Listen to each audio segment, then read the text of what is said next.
आप सभी का स्वागत है। देखिए, उत्तराखंड का जो सेशन है हमारा, उत्तराखंड की जाति यानी कि अनुसूचित जाति एवं जनजातियां, इसके संबंध में हम इन चीज़ों को देखेंगे। बहुत ही इंपॉर्टेंट है और सवालों में हमेशा दिए जाते हैं, और इसको आप लोग अच्छे से समझिएगा।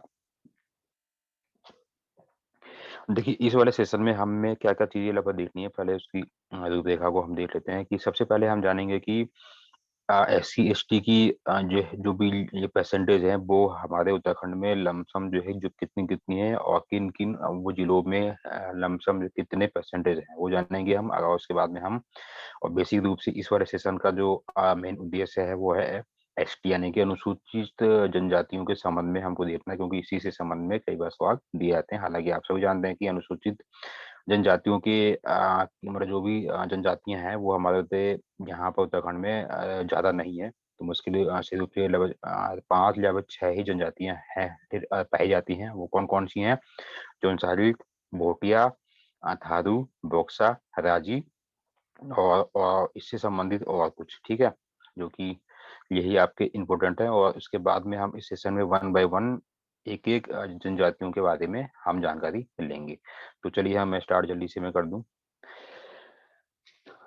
चलिए, तो देखिए, उत्तराखंड राज्य में सर्वाधिक और सबसे कम अनुसूचित अगर जाति की हम बात करें फिलहाल अभी, ठीक है, तो इनकी जनसंख्या वाले ये जिले कौन कौन से हैं? देखिए, हरिद्वार ये मैक्सिमम है और चंपावत सबसे लोवेस्ट है। ठीक हो गया। तो ये बात हो रही है अनुसूचित ये जाति की, एससी की। ठीक हो गया। तो ये पॉपुलेशन वाइज ये जिले हैं इनके।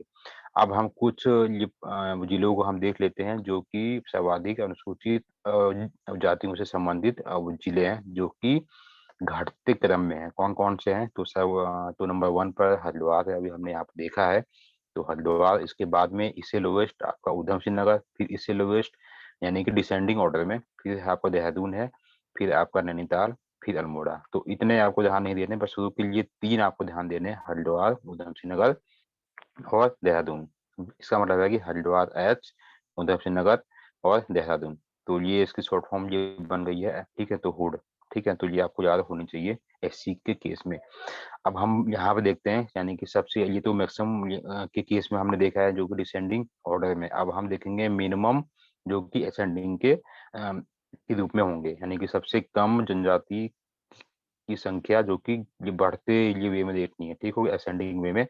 चंपावत अभी हमने ऊपर देखा था, ये सबसे लोवेस्ट है। फिर इससे हाई आपका ये आपका आ गया प्रयाग आ गया, फिर बागेश्वर आ गया। तो ये 3 आपको ध्यान में रखने हैं। और ये तीनों जिले इसलिए क्योंकि तीनों जिले ही बहुत छोटे हैं। और इन ये तीनों अगर जिलों के निर्माण की हम बात करें तो, और मैंने आप लोगों को उस वाले सेशन में, शुरू वाले सेशनों में समझाया था, तो कोई मुझे आंसर दे दे। चंपावत, ये बागेश्वर और ये जो है ये जो है जो प्रयाग है, या ये 3 ये जिले हैं। ये हालांकि इनका ये निर्माण, ये नव निर्माण है, यानी कि उत्तराखंड ये बनने से कुछ ये पहले ही बने हैं। आप कब बने हैं उसका आंसर आप लोग मुझे जल्दी से कमेंट्स में देंगे।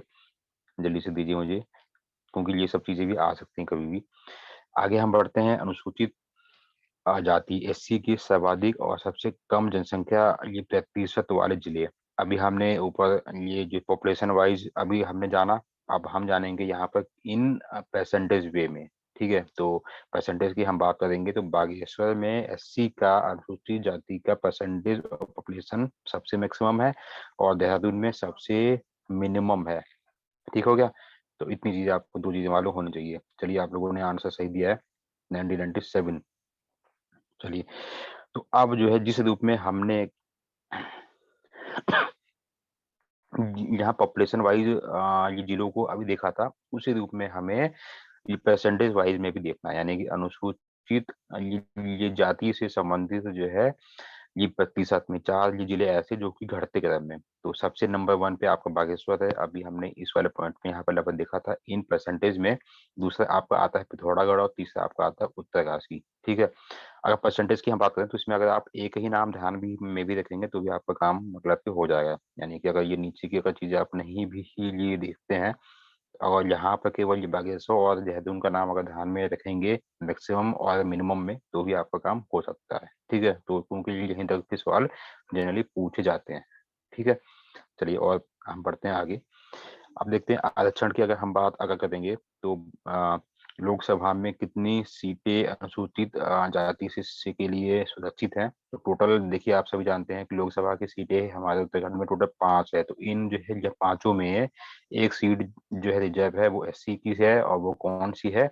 वो अल्मोड़ा की है, अल्मोड़ा संसदीय क्षेत्र। ठीक है। अगला, अब बढ़ते हैं राज्य विधान ये सभा की बात करें तो टोटल सीटें आप सभी जानते हैं 70 हैं। ठीक है। अब इन 70 में 13 सीटें जो है वो एससी के लिए हैं, रिजर्व हैं। और 2 सीटें जो है एसटी के लिए रिजर्व हैं। अब ये एसटी वाली सीटें ही पूछी जाती हैं, एससी वाली तो नहीं पूछी, एसटी वाली पूछी जाती हैं। ये 2 विधानसभा के क्षेत्र या सीटें कौन कौन सी हैं, ये आप मुझे कमेंट्स में जल्दी से आंसर देंगे।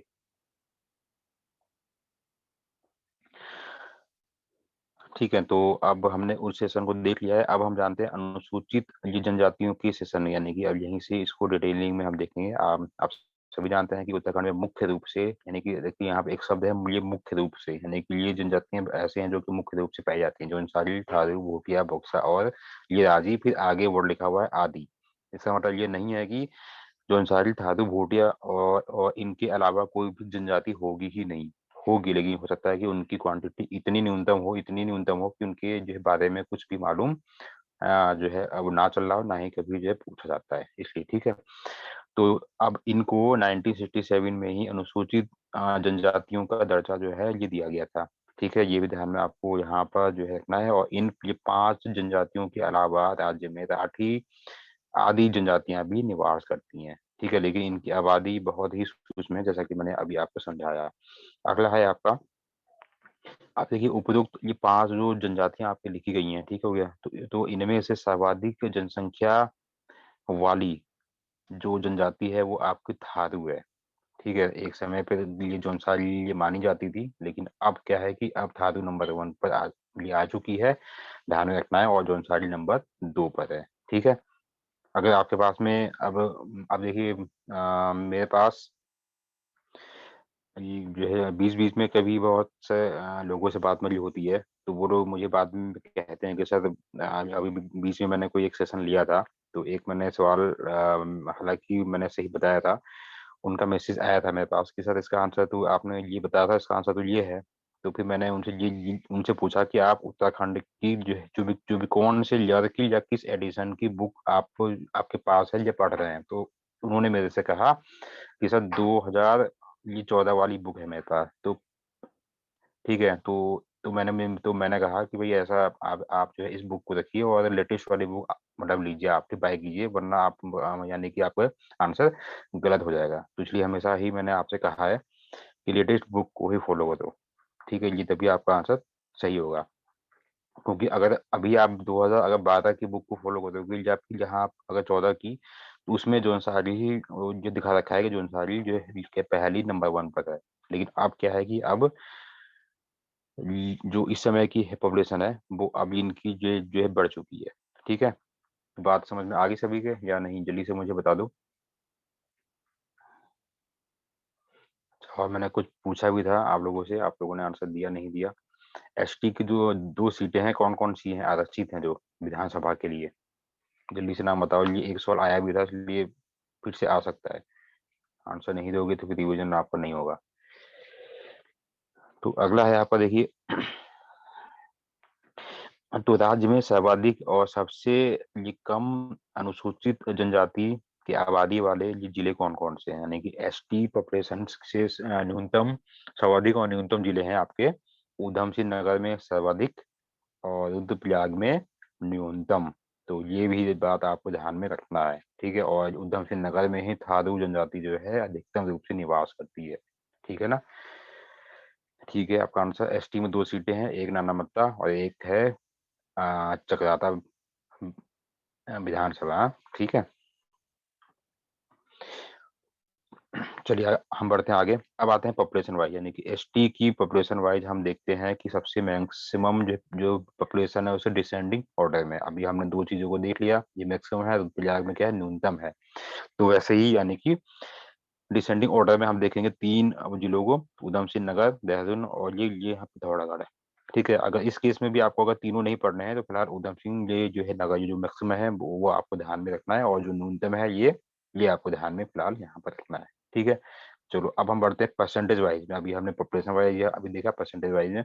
तो राज्य में एसटी की सर्वाधिक और सबसे न्यूनतम प्रतिशत वाले जिले कौन से हैं? तो प्रतिशत में भी उधम सिंह नगर नंबर 1 पर है और पॉपुलेशन में भी नंबर 1 पर है। दोनों में ही ये नंबर 1 पर है एस, ठीक है, in case of ST population, ठीक है। और अब बात आती है कि सबसे न्यूनतम यानी कि सबसे मिनिमम अगर परसेंटेज की, तो टिहरी, ठीक है। अगर मैक्सिमम की हम बात करें तो अब मुझे आंसर दीजिए, अभी मैंने क्या जो है बताया था आपको, अब वो आप लोग मुझे आंसर देंगे। तो इतनी चीजें फिलहाल इस वे में आपको ध्यान में यहाँ पर रखनी है। और इसमें भी क्या है कि ये जो नीचे का सेक्शन है, अब ये परसेंटेज वाइज ये भी असेंडिंग डिसेंडिंग ऑर्डर, और ये जो नीचे दिया गया है ये असेंडिंग ये ऑर्डर में दिया गया है। तो इसको भी अगर आप नहीं भी देखेंगे तो भी आपका काम हो सकता है, ठीक है।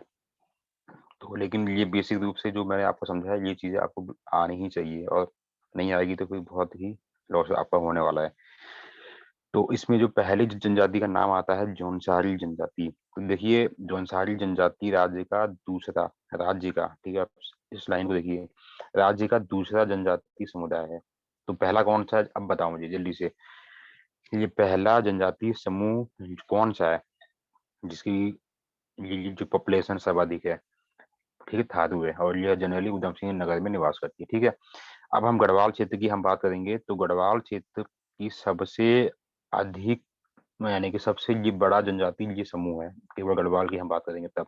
जौनसारी जनजाति के 95% लोग जो है देहरादून जिले में निवास करते हैं। जिले का वर्ड आ गया, ये नहीं कहे कि देहरादून सिटी में, ये जिले, क्योंकि जौनसार भाभर क्षेत्र और ये जो ये आपका है चक्राता वाला जो भी क्षेत्र है ये सभी एसटी के अंडर में ही आता है, ठीक है। तो इस समुदाय के लोग इस यानी देहरादून जो है जो जिले में रहते हैं, इसीलिए यहाँ पर जिला जहाँ पर लिखा हुआ है ध्यान रखना है आपको। तो देखिए जौनसारी जनजाति जो है भारत में हिमाचल प्रदेश की सीमा से सटे उत्तरांचल यानी कि उत्तराखंड राज्य में पश्चिमी गढ़वाल के लिए जो है निवासी हैं, ठीक हो गया। और भारत सरकार ने इन्हें जनजाति का दर्जा भी दे रखा है। अब कब दिया है, अब आप लोग मुझे बताओ। अभी मैंने पिछले एक दो मिनट पहले अभी मैंने आपको बताया था, ये बताइए मुझे कब दिया था भारत सरकार ने। और इस जनजाति में ये क्या है कि ये प्रथा बहुत ही प्रचलित है, ये है बहुपति प्रथा, ठीक है, इम्पोर्टेंट है, आ सकता है। तो अगला है कि यह भारत का संभवतः ऐसा जनजाति समूह है या समुदाय है जिसे जाति के आधार पर आरक्षण जो है नहीं दिया गया। इसे केवल उनकी रूपरेखा के आधार पर उनके रहन सहन के आधार पर इनको आरक्षण जो है दिया गया, ठीक है। तो इसलिए इनको क्या है, जाति के आधार पर आरक्षण ये नहीं दिया गया, ठीक है, इंपोर्टेंट है, ठीक है। तो इनका ये क्या रीजन था, ये बल्कि आर्थिक और पिछड़ेपन के की वजह से ही इनको जनजाति का दर्जा जो है जो भी दिया गया है। अच्छा एक चीज और आप लोगों को ये देखिए, संविधान में संसद के पास या फिर विधानसभा के पास में ऐसे अधिकार हैं कि अगर उसे लगता है कि इस मान लीजिए अगर उसे लगता है कि ये जिला है, मान लीजिए ये क्या है, तो ये राज्य है, अगर उसे ये लगता है कि ये मेरा ये जो क्षेत्र है ये बहुत ही पिछड़ा हुआ है, तो इसको संरक्षित माने कि इसके लिए विकास के लिए कुछ जो है काम जो भी करना है, तो सबसे पहले इनको दिया जाता है संरक्षण। संरक्षण का मतलब वो नहीं है कि इनके सामने जो है पुलिस या जैसे सीआरपीएफ वाले या कि मतलब कि आर्मी वाले जवान लगा दे, नहीं। संरक्षण का मतलब है इनको वो सारे अधिकार इनको दे देते हैं कि जिसकी वजह से ये जो ऊपर उठकर आए। तो उन्हीं जो है अधिकारियों में एक नाम आता है दर्जा का, यानी कि वो दर्जा यानी कि जनरली जो है वो उसे ओबीसी यानी कि जो पिछड़ा वर्ग के क्षेत्र के रूप में उसे कर दिया जाता है घोषित, या फिर जनजाति के क्षेत्र में उसको कर दिया जाता है घोषित, ठीक है। बस यही दो केस मतलब के होते हैं जिसकी वजह से बहुत सारे रीजन जो होते हैं वो जनजाति आरक्षित वाले क्षेत्र होते हैं या फिर वो पिछड़ा वर्ग से संबंधित वो क्षेत्र हो जाते हैं, ठीक है ना। तो इन चीजों को ध्यान में ये भी जो है आपको यहाँ पर रखना है। चलिए बढ़ते हैं हम आगे की ओर। अब बाकी चीजें ये सब चीजें कॉमन है, इसमें कोई ऐसी ये नई चीज नहीं है। तो देखिए अब ये जनजाति जो है, तो इनका ये मुख्य जो ये निवास है ये लघु हिमालय के उत्तरी जो पश्चिम का भाग है, बहावर वाला क्षेत्र है, ठीक हो गया। और इस वाले क्षेत्र के अंतर्गत में कौन कौन सी अब जगहें होती हैं, तो देहरादून का ये चक्राता आता है, कालची आता है, त्यूनी इलाका मंडल आदि क्षेत्र। और टेहरी के क्षेत्र में तो टेहरी में जौनपुर का जो ये क्षेत्र है, तो ये भी इन यहाँ पर भी इनका ये जो है निवास स्थान है। और अगर उत्तरकाशी की हम बात करें तो यहाँ पर भी इनकी पॉपुलेशन कुछ मात्रा में जो भी पाई जाती है। तो ये परगना, ये निकाना, ये जो भी क्षेत्र है वहाँ का उत्तरकाशी का, तो उन क्षेत्रों में भी ये जो है निवास इनका है। और देहरादून में जो कालसी, चकलाता, तूनी तहसील को जौनसार भाभर का क्षेत्र भी कहा जाता है। ये सवाल आया था एक बार कि जो है किन क्षेत्रों को इस नाम से जाना जाता है, तो उसमें ऑप्शन में ये तीनों दिए गए थे, इसलिए ये तीनों का नाम आ सकता है तो ये कभी भी दोबारा। तो देखिए जौनसार भाभा क्षेत्र की जो ये बात हो रही है, अभी हमने ऊपर देखा ये रेड लाइन में, तो इसमें कुल 39 ये पट्टियां और 358 रेवेन्यू विलेजेस हैं। ठीक हो गया, इतनी भी चीजें आपको ध्यान में यहाँ पर रखनी है, आ सकता है कभी भी। और इनकी जो मुख्य जो भाषा है वो है जौनसारी है। और ये प्रजाति एवं ये जाति से ये मंगोल और वो डोमो, यानी कि डोम, ये प्रजातियों के लिए मिश्रित रूप वाले ये लक्षण वाले ये लोग होते हैं। ठीक है, चलिए ये एक बार ये भी सवाल जो है दिया गया था कि इनकी प्रकृति जो कैसी होती है, यानी कि ये मंगोल और डोम के ये जैसी होती है। ठीक है, बस इतनी चीजें आपको ध्यान में फिलहाल रखनी है। और इनके वर्गों की हम बात करें तो इनमें ये तीन वर्गों ही पाए जाते हैं। जो पहला है खसास, कारीगर और हरिजन खसाक। ठीक है, इतनी चीजें हैं। और इनमें से भी अब और जो इनकी तीन श्रेणियां हैं, इनमें से भी जो ये खसास है ये सबसे उत्तम श्रेणी ये मानी जाती है उपज की, और ये वाली सबसे न्यूनतम, और ये नीचे की श्रेणी जो है मानी जाती है हरिजन वाली। ठीक है, तो इतनी चीजें आपको बेसिक रूप से मालूम होनी चाहिए। चलिए बढ़ते हैं आगे को। अब देखिए वेशभूषा की हम बात करें तो अब हमें क्या क्या चीजें पढ़नी है, ये भी चीज आपको, अब सब चीजें जो है रटनी नहीं है। ठीक है, अब केवल ये जान लो जो इसमें ये ऊपर की एक दो चीजें लिखी है ना, यानी कि इनके जो वो होते हैं, जो पुरुष होते हैं, तो ये सर्दियों में ऊनी ये क्या कहते हैं कोट और ऊनी जो है झंगोली भी पहनते हैं, जिसे जिन्हें जो है पजामा के नाम से भी जाना जाता है, या फिर इसी पजामा को झंगोली के नाम से भी जाना जाता है। ठीक हो गया। और ऊनी जो टोपी भी ये लोग पहनते हैं, तो इस टोपी को डी गुबा के नाम से जाना जाता है। बस ये दो चीजें आपको ध्यान में फिलहाल यहाँ पर रखनी है। और कमीज को ये जो है जगह के नाम से ये जानते हैं, जगह। तो ऐसी ऐसी जो भी चीजें हैं ना, इनको आपको बस इनके नाम थोड़े से मालूम रहने चाहिए, क्योंकि ये नाम कभी भी पूछे जा सकते हैं बस। अब ये सबसे इम्पोर्टेंट है, आ सकता है। तो देखिए जौन सा लोग अपना घर लकड़ी और पत्थर से बनाते हैं, ये सवाल एक बार आया था। निम्नलिखित में से कौन सी जनजाति है जो कि लकड़ी और पत्थर से अपने घरों का निर्माण करती है? ठीक है, तो वो कौन सी है? अब अच्छे से आप यहाँ पे आप जान लो फिलहाल, ये सेशन जो होता है। ठीक है, तो ये घर इस प्रकार से बनाए जाते हैं। और जो उनका मुख्य द्वार जो होता है वो लकड़ी का ही बना होता है, ये भी इम्पोर्टेंट है। बस दो चीजें इसमें ध्यान में यहाँ पर रखनी है। अब इनकी सोशल, अगर अगर हम सोशल स्ट्रक्चर की हम बात करेंगे, सामाजिक संरचना की, तो ये मात्र सत्तात्मक नहीं होता है, ये सत्तात्मक होता है। लेकिन जॉइंट फैमिली की इनमें क्या होती है, प्रथा होती है। ठीक हो गया। और इस फैमिली में जो सबसे ज्यादा ये बड़ा एज का जो भी व्यक्ति होगा, वही जो है प्रमुख व्यक्ति होगा। तो इतनी चीजें आपको मालूम होनी चाहिए। आप जो लोग देहरादून के हैं वो लोग लगभग जानते होंगे। ठीक है, तो अब ये जो चीजें हैं, ये इनको एक बार आप लोग लगभग देखेंगे कि इसमें ये क्या क्या जो है चीजें ये जो है कहना चाह रहा है हमसे। तो ये इम्पोर्टेंट है। आपको इतनी चीजें आपको ध्यान में लगभग रखनी है। आगे जो आपका सेशन आएगा ये धर्म से संबंधित है, और इनके वो जो है इनके देवताएं जो है कौन कौन से हैं, कहाँ कहाँ मतलब कुछ चीजें होती हैं, इनके बारे में सेशन में हम इसे कल को अच्छे से मैं समझाऊंगा। तो उससे पहले आप लोगों को ये एक फोटो डिस्प्ले हो रही होगी, देख लीजिए। आप जल्दी से मुझे बताइए कि ये है क्या चीज, ये स्थान कौन सा है। उसके बाद में सेशन आपका समाप्त होगा। जल्दी से आंसर दीजिए, ये है क्या चीज, फोटो सभी लोगों को डिस्प्ले हो रही है, बहुत इंपॉर्टेंट है ये, एक बार सवालों में आया भी था। कई लोग आंसर दे नहीं पाते हैं अभी भी, क्या बात। भाई ये हनोल है, हनोल महासू देवता का ये मंदिर है। यही तो मैं आप लोगों से पूछ रहा हूँ, ये क्या है? ये हनोल, ये स्थान है, ये जो है हनोल है, और महासू देवता का ये मंदिर है। ठीक है, तो ध्यान में ये भी रखना है। और इसी मंदिर के कहीं पास से जो टोंस नदी जो है प्रवाहित होती है, यानी कि बहती है जब, ठीक है, जब इनके यहाँ पे महासू देवता की पूजा अर्चना जब होती की जाती है तो इन्हीं टोंस नदी में इनको स्नान जो है कराकर और इस मंदिर में स्थापित किया जाता है।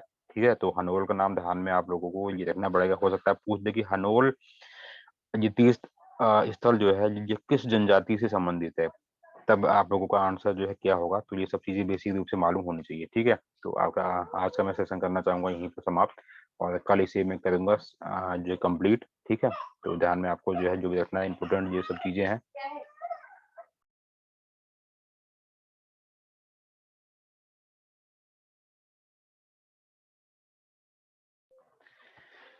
तो चलिए फिर आज का सेशन यहीं पे हम करते हैं समाप्त, और इम्पोर्टेंट है तो इस वाले सेशन को फिर से एक बार अच्छे से देख लो, क्योंकि मैंने बहुत सी चीज़ों को इसमें डबल जोड़ा भी है, तो आपको अच्छा भी लगेगा और इन चीज़ों से सहायता भी बहुत मिलने वाली है। और ये भी देखिए, अब मैंने ये ये कभी-कभी ये एक बार सवालों में आया भी था कि जो हनोल में महासू देवता का मंदिर है, यह किस भगवान से संबंधित है या फिर किस धर्म से? तो ये तो बेसिक है, सभी लोग जानते होंगे, लेकिन जब ऑप्शन आता है ना तब फिर कन्फ्यूजन होता है।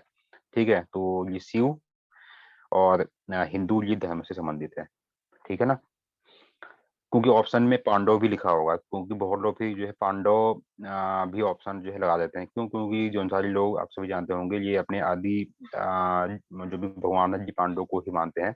लेकिन अगर हनोल की हम बात करेंगे तो ये महासू देवता ही कौन है, ये भगवान शिव ही है मतलब। ठीक है, चलिए आज का सेशन समाप्त होता है।